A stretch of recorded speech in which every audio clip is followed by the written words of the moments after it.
وہ یہ کہتا تھا کہ میری حکومت کے اندر سورج غروب نہیں ہوتا، ساری دنیا کے خزانوں کا مالک تھا، لیکن یہ لوگ علماء یہ تو فقیر تھے، بوریا نشین تھے، ان کے پاس اگر صبح کھانے کے لیے ہے تو شام کو نہیں، شام کا ہے تو صبح کو نہیں۔ ان لوگوں نے کیسے یہ پلان بنا دیا کہ اس مدرسے کے اندر مفت رکھیں گے، مفت کھلائیں گے، مفت پہنائیں گے، مفت پڑھائیں گے۔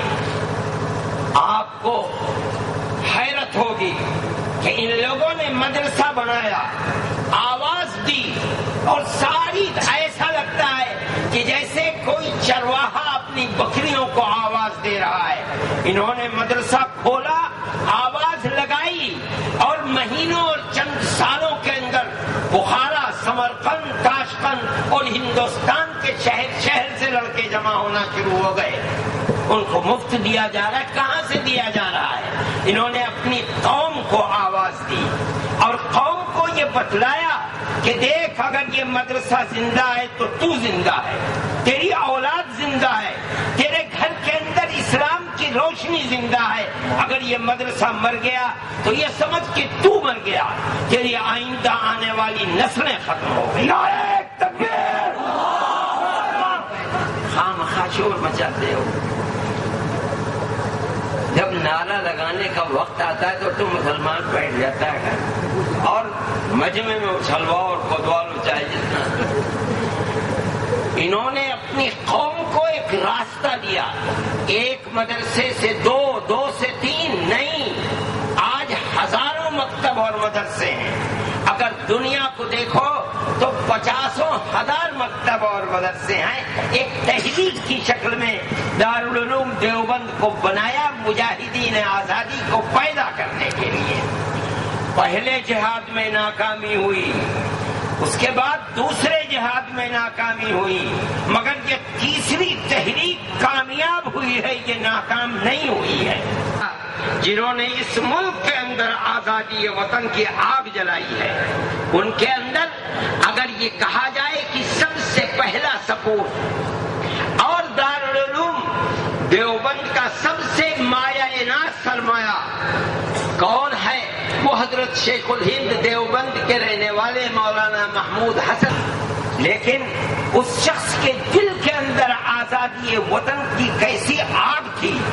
صوبہ جات متحدہ کا انگریز گورنر مسٹن کہا کرتا تھا کہ اگر شیخ الہند کو جلا کر راکھ کر دیا جائے تو اس کی راکھ کے اندر سے بھی انگریز کی دشمنی کی بو آئی گی۔ ایک ایسا انسان کہاں سے پیدا ہوا؟ دارالعلوم دیوبند سے پیدا ہوا۔ کیوں یہ آگ آئی تھی؟ اس لیے کہ سن 1857 کے جہاد کو برپا کرنے والے حضرت گنگوہی رحمت اللہ علیہ، حضرت نانوتوی رحمت اللہ علیہ تھے۔ ان دونوں سے وراثت کے اندر آزادی وطن کا کے جذبات، آزادی وطن کی آگ حضرت شیخ الہند رحمت اللہ علیہ میں آئی تھی۔ حضرت شیخ الہند رحمت اللہ علیہ کے استاد حضرت نانوتوی رحمت اللہ علیہ ہیں اور ان کے شیخ طریقت حضرت گنگوہی رحمت اللہ علیہ ہیں۔ انہوں نے اپنی ساری زندگی آزادی وطن کے لیے لگا دی۔ جب وہ مالٹا سے آئے اور انہوں نے آخری خطبہ صدارت اپنا وہ خود نہیں پڑھ سکے بیماری کی وجہ سے، حضرت مولانا شبیر احمد عثمانی وہ ان کے شاگرد تھے، انہوں نے اس خطبہ صدارت کو پڑھا ہے، علماء کو جھنجھوڑ کر رکھ دیا۔ حضرت نے کچھ اس طرح کے الفاظ اس خطبے کے اندر ہیں کہ اسلام صرف عبادت کا نام نہیں ہے، اسلام انسان کی سیاست، اقتصادیات، تجارت اور اس طرح کی زندگی کے تمام شعبوں کو اسلام نے اپنے اندر سمیٹ رکھا ہے۔ جو شخص یہ سمجھتا ہے کہ حجروں میں بیٹھے رہنا اسلام کی خدمت کے لیے کافی ہے تو وہ کان کھول کر سن لے کہ اس کا وجود اسلام کے پاک و صاف دامن کے اوپر داغ زندہ باد۔ اور انہوں نے اپنے ان کلمات سے آگ لگا دی۔ اس شخص کے اندر کتنی آگ تھی، تاریخ کے اندر آتا ہے میں یہ بات اس لیے کہہ رہا ہوں کہ ہندوستان کی ہر قوم اس طرح کے مواقع کے اوپر اپنے اسلاف اور آبا و اجداد کی قربانیوں کو ذکر کرتی ہے. ہمارا بھی یہ فرض ہے کہ ہم اپنے آبا و اجداد کی ان قربانیوں کا ذکر کریں کہ ہم کو اس ملک کے اندر کوئی دوسرا آدمی ان کے برابر نظر نہیں آتا ہے. حضرت شیخ الہند رحمت اللہ علیہ جب تشریف لائے ہیں مالٹا سے تو ریاست بہاولپور وہاں کے نواب صاحب کے مدار المہام تھے سر رحیم بخش. وہ حضرت گنگوہی رحمت اللہ علیہ سے مرید تھے. انگریز نے ان کو سر کا خطاب دیا تھا. ان کو انگریز نے بھیجا حضرت شیخ الہند رحمت اللہ علیہ کے پاس. ابھی جہاز میں تھے, نیچے نہیں اترے تھے. انہوں نے جا کر کہا کہ حضرت آپ نے عمر بھر انگریز کی مخالفت کی مگر انگریز کی حکومت تو آج بھی باقی ہے, لیکن ہمارا نقصان ہو گیا. آپ دارالعلوم کے شیخ الحدیث تھے, آپ مالٹا چلے گئے تو درس حدیث سونی پڑ گئی. آپ حضرت گنگوہی رحمت اللہ علیہ کے بعد آپ شیخ طریقت اور جانشین تھے. آپ کے تشریف لے جانے کے بعد جو لوگ آپ کے دامن سے وابستہ تھے وہ بیچارے بیچاروں مددگار ہو بے مدد ہو گئے, بیچارے ہو گئے. اب ہماری خواہش ہے کہ آپ تشریف لائیں اور خانقاہ کے اندر بیٹھیں تاکہ ہم آپ سے استفادہ کر سکیں. حضرت شیخ الہند رحمت اللہ علیہ نے سنا اور سننے کے بعد وہ بوڑھا آدمی جو مالٹا کی سردی کو برداشت نہیں کر سکا اور کچھ ہی دن کے بعد اس دنیا سے تشریف لے گئے, اپنے عزم و حوصلے کے ساتھ بیٹھ گیا اور بیٹھ کر کہنے لگا کہ سر رحیم بخش صاحب, ہندوستان میں انگریز کی حکومت ہے.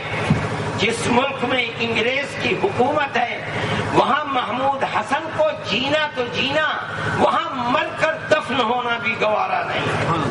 میں اس ملک کے اندر اس لیے نہیں آیا کہ مجھے اس ملک میں بیٹھنا ہے, میں تو اس لیے آیا ہوں کہ جہاں تک میری آواز جا سکتی ہے اور میں جہاں تک جا سکتا ہوں وہاں جا کر یہ اعلان کروں گا کہ انگریز کی غلامی حرام ہے. اکابر دیوبند زندہ باد. اور یہی نہیں, فرمانے لگے کہ میں بوڑھا ہو گیا, اب میرے اندر چلنے پھرنے کی طاقت نہیں ہے.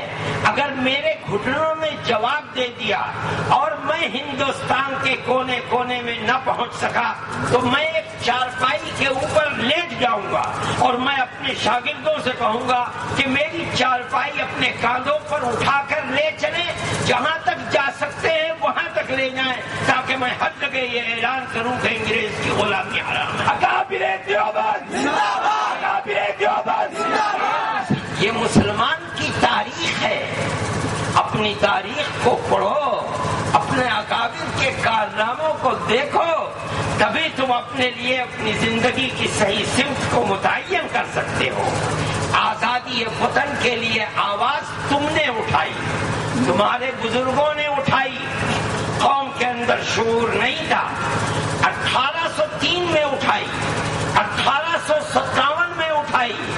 جہاد آزادی کے لیے کل پرزے بنانے کے لیے دارالعلوم دیوبند کی فیکٹری بنائی. دارالعلوم دیوبند اس وقت تک قوم کے اندر شعور نہیں تھا, کانگریس کا وجود بھی نہیں تھا. میں اگر